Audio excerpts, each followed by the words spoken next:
By Frederick Douglass, it says it's easier to build strong children than to repair broken men. It's easier to build strong children than to repair broken men. How many people agree with that? Right? It's so much easier just to do it when they're so much younger. It's so much easier to do it. And so I remember when I was 15, and I wanted the validation of my dad. When I started getting recruited, he was coming to the house, and I had all of these letters. And I was like, you know what? I was waiting for one university to send me an offer because I knew it was my father's favorite team, and it was Notre Dame University.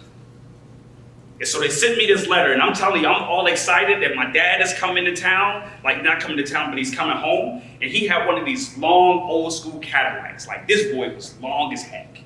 It was super long, right? But I could see him coming up the street, and I have this letter in my hand.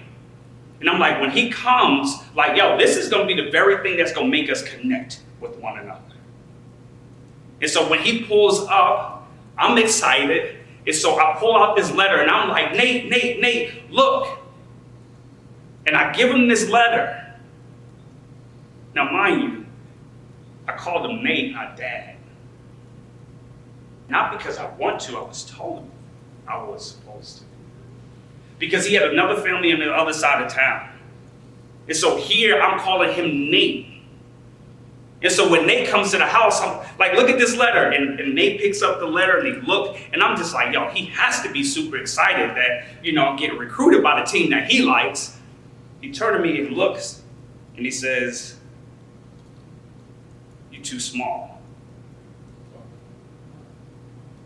So here's that moment, right? Here's that moment where he can speak into my life and begin to tell me who I am.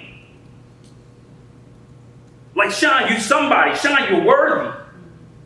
But he took that moment to say, bro, you too small. Well, who was there to pick up those pieces? And so it's just like some of us in here, right? Somebody may have told you you was too small, but there was nobody there to pick up my pieces. And so here was my mindset of dealing with a man who was supposed to show me how to be a father, who was supposed to tell me how to be a man. And so this was my example. And so when I finally get this scholarship,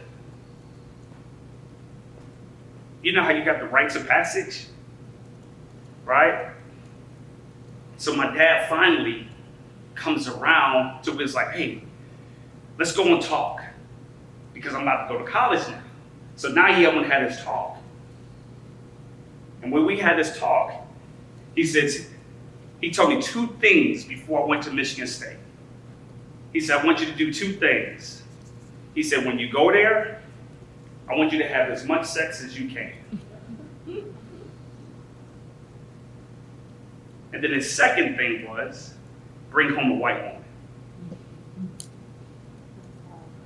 That's when he told me, right, about fatherhood, about me becoming this responsible father in the community. So that was the beginning of it all, right? So I'm taking this type of mentality into adulthood. And so just like so many men that come into your space, like what were they taught? Like, what is their perspective about fatherhood? Like, what do they think? So today, I want us to wax deep about putting these pieces together, because that's what you and I do. I want to help you understand some of these men that you work with, because people say all the time, like, man, they don't like to talk. If you was to come to my groups, if you was to come to Flint, Michigan, one thing we don't have an issue with is enrollment. It's enrollment. Why? And I'm going to give you some of those strategies, but it's important to be present. It's important to be vulnerable. It's important to be relatable. I don't try to act like somebody who I'm not. So it's very important.